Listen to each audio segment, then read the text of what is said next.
this bill gets passed, that means drivers will no longer be able to make a right here and here and here. These are some of the few intersections in Pullman that would be affected if this bill gets passed. As you can see, I am here at the coffee house apartment, and behind me you can see on the 3rd floor that it is boarded, which is where the standoff happened. And that is only 2 floors above where Santiago was at the time. Here at FCM, we have lots of cultural Filipino food. We have some adobo, rice, lumpia, pancit, and Korean chicken. Drivers can earn an extra $5 for driving 100 miles, an extra $10 for driving 175 miles, and an extra $15 for driving 225 miles. Some of the other exceptions to being first gen include if the parent with a degree is absent from the student's life, or if the parent got their degree after the student's formative years, so during the student's high school years or later. And if you can check off any of these boxes, then you are considered first gen. WSU is taking steps to improve overall undergraduate enrollment by recruiting more out-of-state students. With this plan, prospective U.S. students living outside of the state of Washington could be eligible for tuition support that could bring down the cost closer to what in-state residents pay. Apart from this, all out-of-state students who enroll at WSU this fall with grade point averages above 3.0 can receive up to $11,000 in awards annually.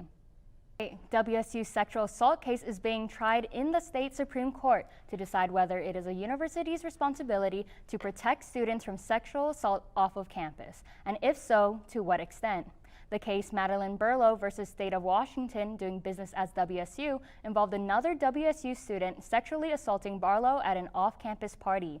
The student Thomas Colhane was previously enrolled at the Vancouver campus where he had been suspended and put on probation for sexually assaulting 2 other students. 2 months later, WSU accepted Colhane's request to transfer the Pullman campus, where he later sexually assaulted Barlow. This led to Barlow suing WSU for neglecting to properly discipline her assailant. Pullman residents are protesting the biodiesel plant in downtown Pullman. Merle News 8 reporter Brinkley Hill is there right now to tell us more about what's going on. After coming back from winter break, many WSU students are excited to get back to their independent lives and homes, but not all of them share this feeling. Coming back made me very anxious and scared. Jaslyn Santiago is one of many residents living at the Coffee House Apartments.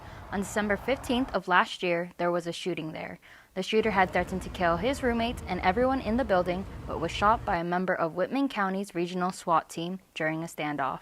As residents of the Coffee House Apartments return from break, many are faced with a difficult situation. To go back, it was just too much, gives me a lot of anxiety. I just hear a lot of bangs. It just scares me.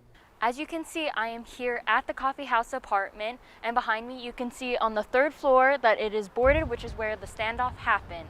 And that is only 2 floors above where Santiago was at the time. Currently, Santiago is in the process of getting out of her lease, reaching out to resources such as the Dean of Students. I tried to get in contact with them to see how they were helping students. However, the office had no openings due to the overwhelming amount of students who also needed help.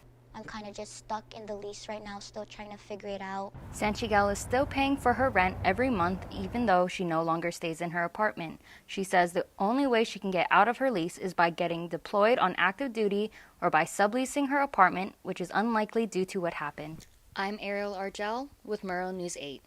With the recent increase in gas prices, it has left many people unable to work. Gas prices are so high.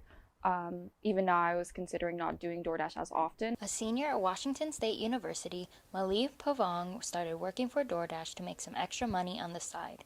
However, Pavong, along with many other DoorDash drivers, said they're not making much of an income since they're also paying for gas. A tank of gas for me probably runs around $70. And so if I'm probably refilling once a week and I'm making $20 a day, let's say doing 7 days a week, I'd probably on profit make $70. Not only has this impacted workers, but students like Luke Thompson who use it to get their meals. It's just more of an inconvenience as something I know is going to be prepared compared to me having to prepare something on my own. To try and offset the rising gas prices, DoorDash is offering weekly bonuses for those who drive more frequently.